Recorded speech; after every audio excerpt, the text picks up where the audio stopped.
पिछले अध्याय में आत्मा और भौतिक शरीर के बीच अंतर को विस्तार से समझाया गया था।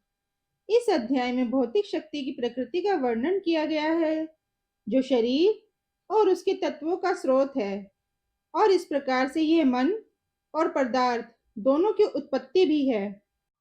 नमस्कार दोस्तों, स्वागत है आपका अपने चैनल आस्था लाइव पर। हम बात कर रहे हैं श्रीमद् भगवत गीता के 14वें अध्याय गुण त्रय विभाग योग की। जी हाँ दोस्तों, जैसा कि नाम से ही स्पष्ट होता है, इस 14वें अध्याय में श्री कृष्ण तीनों गुण, सत्वगुण, रजोगुण और तमोगुण, इन तीनों के बारे में हमें बताते हैं। 14वें अध्याय में भगवान श्री कृष्ण हमें बताते हैं कि प्राकृतिक शक्ति सत्व, रजस और तमस तीनों गुणों से निर्मित होती है। शरीर, मन और बुद्धि जो प्राकृत शक्ति से बने हैं, उनमें भी तीनों गुण विद्यमान होते हैं, और हम जीवों में गुणों का मिश्रण हमारे व्यक्तित्व के स्वरूप का निर्धारण करता है। जी हाँ दोस्तों, इन्हीं गुणों से हमारे व्यक्तित्व का निर्माण होता है। सत्व गुण शांत स्वभाव, सद्गुण और शुद्धता को चित्रित करता है। रजोगुण अंतहीन कामनाओं और सांसारिक आकर्षणों के लिए अतृप्त महत्वाकांक्षाओं को बढ़ाता है, एवं तमोगुण भ्रम, आलस्य, नशे और निद्रा का कारण बनता है। जब तक आत्मा जागृत नहीं होती, तब तक उसे प्राकृतिक शक्ति की प्रबल शक्तियों से निपटना सीखना चाहिए। मुक्ति इन तीनों गुणों से परे है। भगवान श्री कृष्ण इस अध्याय में हमें समझाते हैं कि इन गुणों से ऊपर उठकर हम अपनी आत्मा की उन्नति कर सकते हैं और परम शांति को प्राप्त कर सकते हैं। परम भूयः प्रवक्ष्यामि ज्ञानानां ज्ञानम् उत्तमम् यत् ज्ञात्वा मुनयः सर्वे पराम सिद्धिम इतः गताः। परमेश्वर कहते हैं, अब मैं पुनः तुम्हें श्रेष्ठ ज्ञान के विषय में बताऊंगा, जो सभी ज्ञानों में सर्वश्रेष्ठ है और सभी ज्ञानों में परम ज्ञान है, जिसे जानकर सभी महान संतों ने परम सिद्धि प्राप्त की है। दोस्तों, हमारे जीवन के हर पहलू में ये तीन गुण सक्रिय रहते हैं। भगवान श्री कृष्ण ने इन्हें विस्तार से समझाया है, ताकि हम इनका प्रभाव पहचान सके और इनसे ऊपर उठ सके। सत्व गुण यह शुद्धता, ज्ञान और संतुलन का प्रतीक है।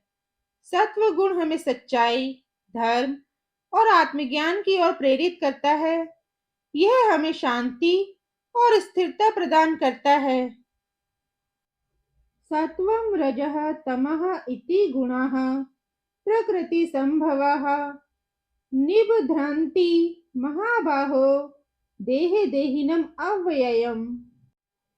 अर्थात, हे महाबाहु अर्जुन, सात्विक गुण, राजसिक गुण और तामसिक गुण, यह तीनों गुण भौतिक प्रकृति से ही उत्पन्न होते हैं। प्रकृति से उत्पन्न तीनों गुणों के कारण ही अविनाशी जीवात्मा शरीर में बंध जाती है। तत्र सत्वं निर्मलत्वात् प्रकाशकम् अनामयम् सुख संगेन बघ्नाति ज्ञान संगेन च अनघ। अर्थात, हे निष्पाप अर्जुन, सतोगुण अन्य गुणों की अपेक्षा अधिक शुद्ध होने के कारण पाप कर्मों से जीव को मुक्त करके आत्मा को प्रकाशित करने वाला होता है, जिससे जीव सुख और ज्ञान के अहंकार में बंध जाता है। रजोगुण ये सक्रियता, इच्छा और असंतोष का प्रतीक है। रजोगुण हमें भौतिक सुखों और कर्मों में उलझाए रखता है। रजः रागात्मकं विद्धि तृष्णा संग समुद्भवम् तत् निबध्नाति कौन्तेय कर्म संगेन देहिनम्। अर्थात, हे कुंती पुत्र, रजोगुण को कामनाओं और लोभ के कारण उत्पन्न हुआ समझ, जिसके कारण शरीरधारी जीव सकाम कर्मों अर्थात फल की आसक्ति में बंध जाता है। तमोगुण यह अज्ञान, आलस्य और मोह का प्रतीक है। तमोगुण हमें निष्क्रियता और भ्रम में डालता है। तमः तु अज्ञानजं विद्धि मोहनं सर्वदेहिनां प्रमादालस्य निद्राभि तत् निभ्रांति भारत। अर्थात हे भरतवंशी, तमोगुण को शरीर के प्रति मोह के कारण अज्ञान से उत्पन्न हुआ समझो, जिसके कारण जीव प्रमाद, आलस्य और निद्रा द्वारा बंध जाता है।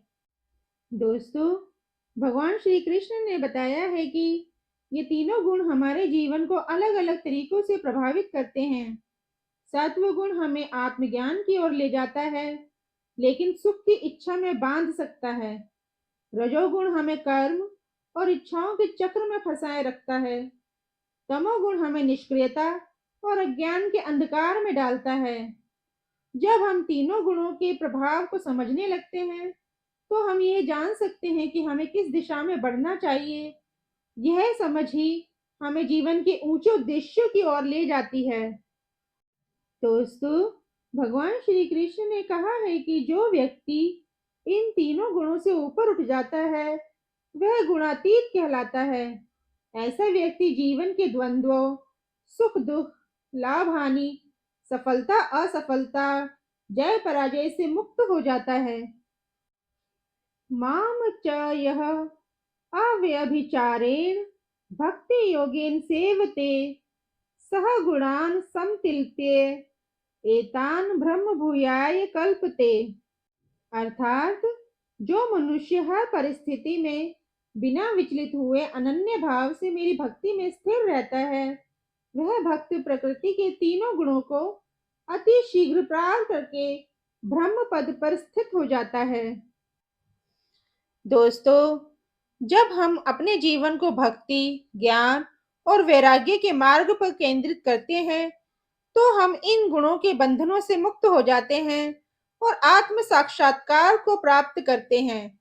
जीवन के हर क्षण में यह पहचानने की कोशिश करें कि कौन सा गुण आपके विचारों और कर्मों को प्रभावित कर रहा है।